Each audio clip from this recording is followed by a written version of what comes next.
मध्य प्रदेश के सागर में मारे गए वंचित युवक की बहन की मौत को लेकर भाजपा पर निशाना साधते हुए कांग्रेस नेता राहुल गांधी ने मंगलवार को आरोप लगाया कि प्रधानमंत्री नरेंद्र मोदी ने कानून का राज खत्म कर दिया है। उन्होंने कहा कि हम एक ऐसी व्यवस्था बनाएंगे जहां सबसे कमजोर व्यक्ति भी जुल्म के खिलाफ मजबूती से आवाज उठा सकेगा। महिला जिसने पिछले अगस्त में ये दावा करते हुए मामला दर्ज कराया था कि उसके भाई एक वंचित को उत्पीड़न के मामले में समझौता करने के लिए दबाव डालने वाले कुछ लोगों ने पीट कर मार डाला था। रविवार को सागर में अपने चाचा के शव को ले जा रही एम्बुलेंस से गिरने के बाद उसकी मौत हो गई। पुलिस सूत्रों ने बताया कि विशेष रूप से उसके चाचा राजेंद्र अहिरवार की शनिवार रात कुछ लोगों ने पुरानी दुश्मनी को लेकर पीट कर हत्या कर दी थी। एक्स पर एक पोस्ट में राहुल गांधी ने कहा, नरेंद्र मोदी ने कानून का शासन खत्म कर दिया। मध्य प्रदेश में इस वंचित परिवार के साथ भाजपा नेताओं ने क्या किया, ये सोचकर ही मेरा दिल दर्द और गुस्से से भर जाता है। उन्होंने कहा कि ये शर्म की बात है कि भाजपा राज में सरकार हमेशा पीड़ित महिलाओं की बजाय दोषियों के साथ खड़ी नजर आती है। भाइयों और बहनों, प्यारे कार्यकर्ता, इंडिया अलायंस वाले, बब्बर शेर, टाइगर, जो इतनी गर्मी में शिकार करने निकले हैं। भाई और बहनों, विचारधारा की लड़ाई है। एक तरफ इंडिया गठबंधन और ये संविधान, और दूसरी तरफ वो लोग जो इस संविधान को रद्द करना चाहते हैं, खत्म करना चाहते हैं, फेंकना चाहते हैं। बीजेपी के नेताओं ने खुलकर कहा है कि अगर हमारी सरकार आएगी हम संविधान को खत्म कर देंगे। मैं उनको कहना चाहता हूं, आपकी सरकार नहीं आएगी।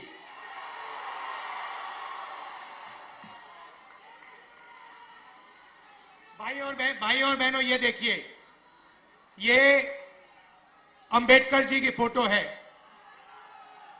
इसको अच्छी तरह देखिए। और ये जो अंबेडकर जी ने किया, ये जो बाबा साहब ने किया, ये है। ये संविधान बनाने के लिए अंबेडकर जी ने अपनी पूरी जिंदगी दे दी। ये आप भूलिए मत, ये आप भूलिए मत। मैंने अंबेडकर जी की किताबें पढ़ी हैं। उसमें उन्होंने कहा, उन्होंने बताया कि हिंदुस्तान में दलितों के साथ, पिछड़ों के साथ आजादी से पहले कैसा बर्ताव हुआ करता था। उन्होंने कहा कि जब वो छोटे थे, बच्चे थे, बैलगाड़ी पे गए और उनको पूरे रास्ते पानी नहीं पीने दिया गया था। भाइयों और बहनों, 3000 साल के लिए इस देश में, इस धरती में दलितों पर अत्याचार हुए हैं। कॉन्स्टिट्यूशन ने, संविधान ने पहली बार हिंदुस्तान की हिस्ट्री में दलितों को इज्जत दी है, रिस्पेक्ट दी है। और आज बीजेपी के लोग कहते हैं कि हम अंबेडकर जी के काम को, उनके सपने को फाड़ के फेंक देंगे। भाइयों और बहनों, अंबेडकर जी के संविधान को, गांधी जी के संविधान को, नेहरू जी के संविधान को कोई शक्ति फाड़ नहीं सकती है। मैं हिंदुस्तान के सब लोगों से कहना चाहता हूं कि संविधान को इंडिया गठबंधन दिल से, जान से, खून से रक्षा करने का काम करेगा। हम 1 इंच पीछे नहीं हटेंगे।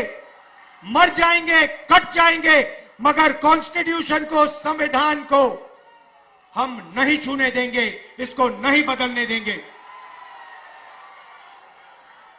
भाइयों और बहनों, संविधान ने सिर्फ दलितों की रक्षा नहीं की, रिजर्वेशन मिला, दलितों को रिजर्वेशन मिला, पिछड़ों को रिजर्वेशन मिला, आदिवासियों को रिजर्वेशन मिला, तो इस किताब ने रिजर्वेशन दिया। अब बीजेपी कहती है कि पिछड़ों को, दलितों को, आदिवासियों को रिजर्वेशन नहीं मिलना चाहिए, रिजर्वेशन को वो खत्म करना चाहते हैं। दूसरा मैसेज मैं देना चाहता हूं, रिजर्वेशन को खत्म नहीं कर पाओगे, उल्टा हम रिजर्वेशन को 50% से आगे बढ़ा के ले जाएंगे। आज रिजर्वेशन को 50% की लिमिट पे रखा हुआ है। इंडिया गठबंधन ने मैनिफेस्टो में साफ लिखा है, हमारी सरकार आएगी, ये 50% लिमिट को हम हटा देंगे और रिजर्वेशन को 50% से ज्यादा बढ़ा देंगे। और जहां भी कांग्रेस पार्टी की सरकार आई है,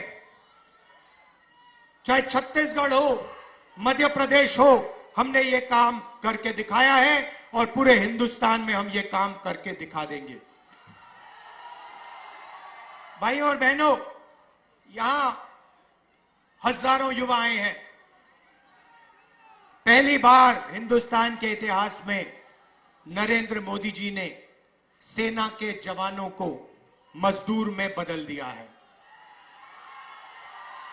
उनको पेंशन देने के बजाय, शहीद का दर्जा देने के बजाय, कैंटीन देने के बजाय नरेंद्र मोदी ने हिंदुस्तान के युवाओं को कहा है कि अगर आप गरीब घर के बेटे हो और आप सेना में जाते हो तो आपको ना पेंशन मिलेगी, ना कैंटीन मिलेगी, और अगर शहीद होते हो तो तुम्हें शहीद का दर्जा भी नहीं मिलेगा।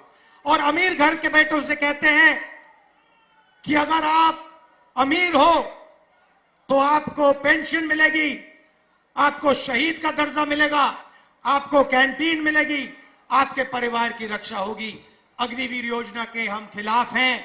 मैं हिंदुस्तान के युवाओं को कहना चाहता हूं, अग्निवीर योजना को इंडिया सरकार फाड़ के कूड़ेदान में फेंकने वाली है। ये सेना का स्कीम नहीं है, ये नरेंद्र मोदी जी का स्कीम है, ये पीएम ऑफिस का स्कीम है, और इससे सेना का, देशभक्तों का, जवानों का अपमान किया जा रहा है। इसीलिए हम इस स्कीम को रद्द करने जा रहे हैं। भाइयों और बहनों, आपने नरेंद्र मोदी जी के इंटरव्यू देखे आजकल, वो चमचे वाले जिसमें चार पांच चमचे बैठते हैं और नरेंद्र मोदी से सवाल पूछते, वो देखे आपने?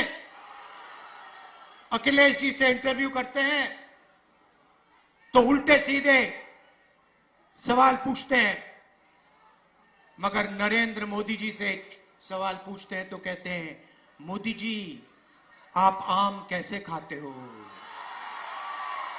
मोदी जी आप आम छील के खाते हो या काट के खाते हो? मोदी जी आम खाने से पहले आप उसको धोते हो? और मोदी जी जवाब देते हैं, ओ चमचो,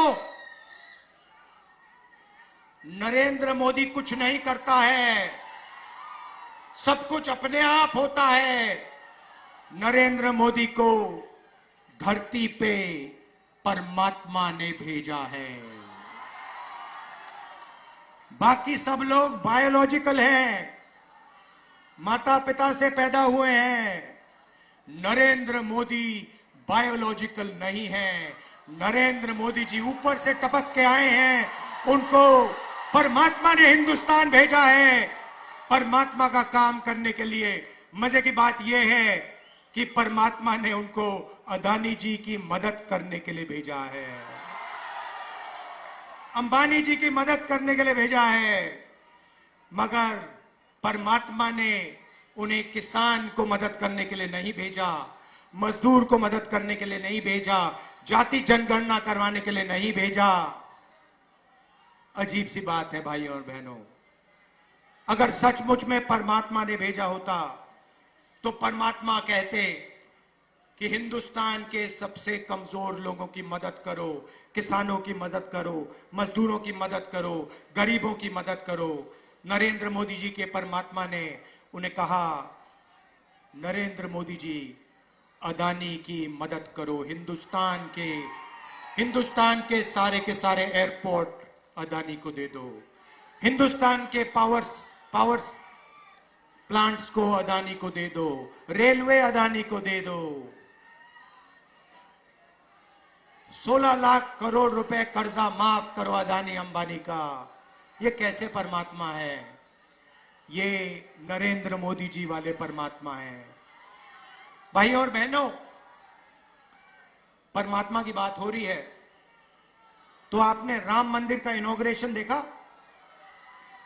राम मंदिर के इनॉग्रेशन में हिंदुस्तान के राष्ट्रपति जो आदिवासी हैं उन्हें कहा जाता है तुम्हें नहीं आना है, तुम्हारा चेहरा नहीं दिखना चाहिए।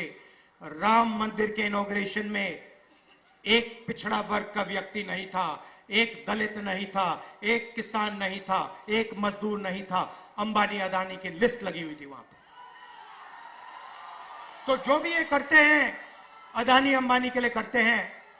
अब हमें काम करना है। इंडिया गठबंधन की सरकार आ रही है।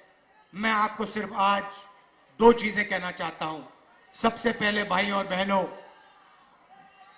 4 जून इंडिया गठबंधन की सरकार बनेगी। हिंदुस्तान के गरीब परिवारों की लिस्ट बनेगी। करोड़ों लोगों के नाम उस लिस्ट में होंगे। हर परिवार में से एक महिला का नाम चुना जाएगा। करोड़ों महिलाओं के नाम एक लिस्ट में लगेंगे।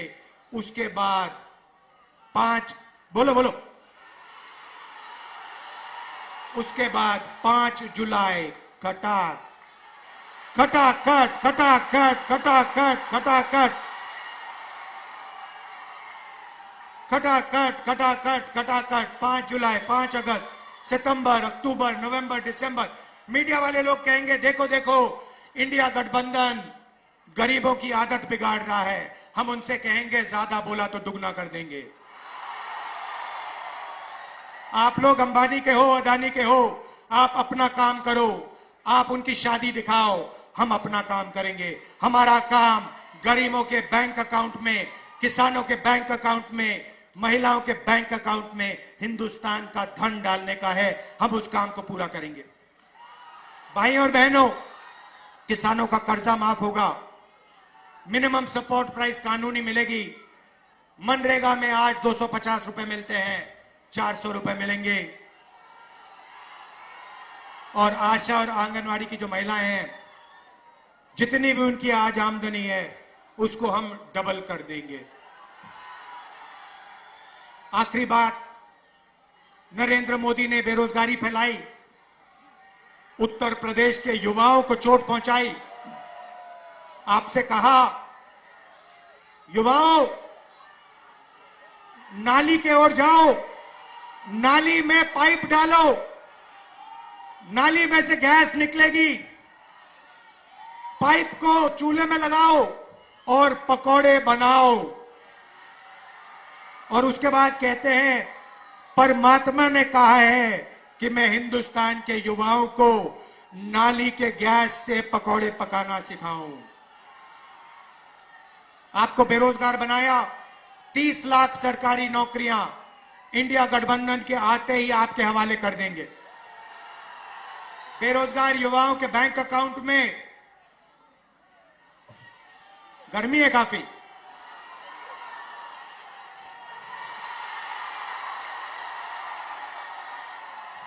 बेरोजगार युवाओं के बैंक अकाउंट में, बेरोजगार युवाओं के बैंक अकाउंट में महीने के 8,500 रुपए, साल के 1 लाख रुपए, खटाखट खटाखट खटाखट, पहली नौकरी पक्की स्कीम में। भाई और बहनों, ये जो हम आपके जेब में पैसा डाल रहे हैं इसके पीछे सोच है। नरेंद्र मोदी ने 22 अरबपति बनाए। उन्होंने पैसा इंग्लैंड भेजा, अमेरिका भेजा, जापान भेजा, दुबई भेजा। हम आपके जेब में पैसा डाल रहे हैं। आप इस पैसे को गांव में, शहरों में, कस्बों में खर्चोगे। आप स्कूटर खरीदोगे, मोटरसाइकिल खरीदोगे। आप घड़ी खरीदोगे, मोबाइल फोन खरीदोगे, शर्ट पैंट खरीदोगे, जैसे ही आप ये चीजें खरीदोगे हिंदुस्तान की फैक्ट्रियां चालू हो जाएंगी और उन्हीं फैक्ट्रियों में हिंदुस्तान के युवाओं को रोजगार मिलना शुरू हो जाएगा। हम हिंदुस्तान की अर्थव्यवस्था को जंप स्टार्ट करने जा रहे हैं। जैसे फ्यूल टैंक में पेट्रोल डाला जाता है, उसके बाद चाबी घुमाई जाती है, वैसे हम आपके फ्यूल टैंक में पेट्रोल डाल रहे हैं, धन डाल रहे हैं, उसके बाद चाबी घुमाएंगे, हिंदुस्तान की अर्थव्यवस्था चालू हो जाएगी, आपको रोजगार मिलेगा। मैं आपका दिल से धन्यवाद करना चाहता हूं और समाजवादी पार्टी के कार्यकर्ताओं से, कांग्रेस पार्टी के कार्यकर्ताओं से मैं धन्यवाद करना चाहता हूं।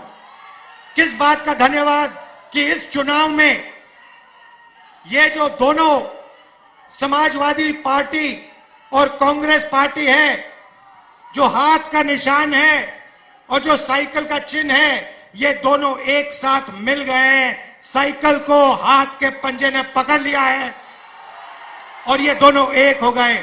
हमारे कार्यकर्ता दोनों, मैंने अपनी आंखों से देखा है, कांग्रेस के कार्यकर्ता दिल लगा के समाजवादी पार्टी का समर्थन कर रहे हैं और समाजवादी पार्टी के कार्यकर्ता पूरे दिल से कांग्रेस पार्टी के कार्यकर्ताओं का, कांग्रेस पार्टी की कैंडिडेट्स का पूरा समर्थन कर रहे हैं। भाई और बहनों, जीत निश्चित है। यहां पे मैं बता रहा हूं, लिख लो, यहां पे क्लीन स्वीप होने जा रही है गठबंधन की, इंडिया गठबंधन की। लाइन लगने वाली है सीटों की, टकाटक टकाटक टकाटक टकाटक।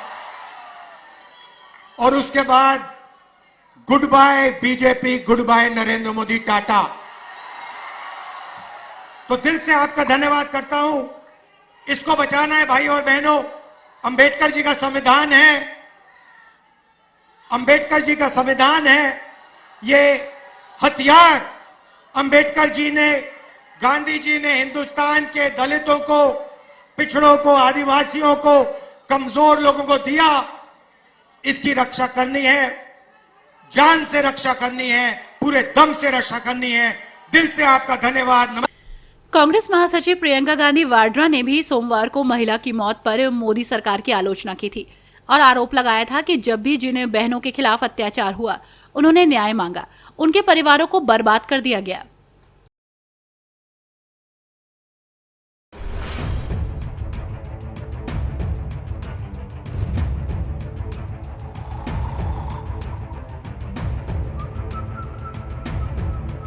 हर बड़ी खबर का असली एड्रेस है खबरनामा, इसलिए हर न्यूज अपडेट के लिए सब्सक्राइब करें और फॉलो करें खबरनामा। और इस वीडियो के लाइक बटन को प्रेस कर इस वीडियो पर कमेंट के जरिए अपनी राय देना ना भूलें।